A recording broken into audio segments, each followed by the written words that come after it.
சூப்பரா ஒரு வெண்டைக்காய் புளிக்குழம்பு பண்ண போறோம். அதுக்கு ஃபர்ஸ்ட் பாத்திரத்தை அடுப்புல வச்சு 1 டேபிள் ஸ்பூன் நல்லெண்ணெய், 10, 15 சின்ன வெங்காயம், 2 பல் பூண்டு, கொஞ்சமா புளி எல்லாம் சேர்த்து நல்லா வதங்குனதும் 4, 5 தக்காளியை உள்ள போட்டு அதுவும் நல்லா வதங்குனதும் கொஞ்சமா துருவின தேங்காய், 3 டீஸ்பூன் புளிக்குழம்பு தூள் எல்லாம் சேர்த்து நல்லா வதக்கிட்டு இதை ஓரமா ஆற வச்சு பேஸ்ட்டை அரைச்சி எடுத்துருங்க.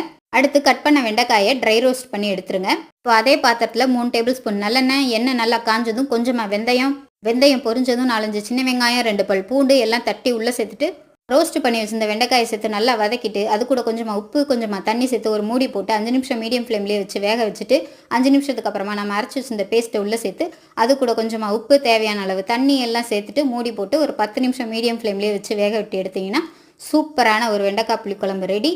இது கூட நம்ம அரிசி அப்பளத்தை பொரித்து சுட சுட சோறு, நம்ம வச்ச வெண்டைக்காய் புளிக்குழம்பு, இந்த அரிசி அப்பளம் எல்லாம் சேர்ந்து சாப்பிடும்போது டேஸ்ட்டு வேறு லெவலில் இருக்கும். ட்ரை பண்ணி பார்த்துட்டு எப்படி இருக்குன்னு கமெண்ட் பண்ணுங்கள். வீடியோ பிடிச்சிருந்தா லைக் பண்ணுங்கள். மறக்காமல் சேனலை சப்ஸ்கிரைப் பண்ணுங்கள். தேங்க்யூ.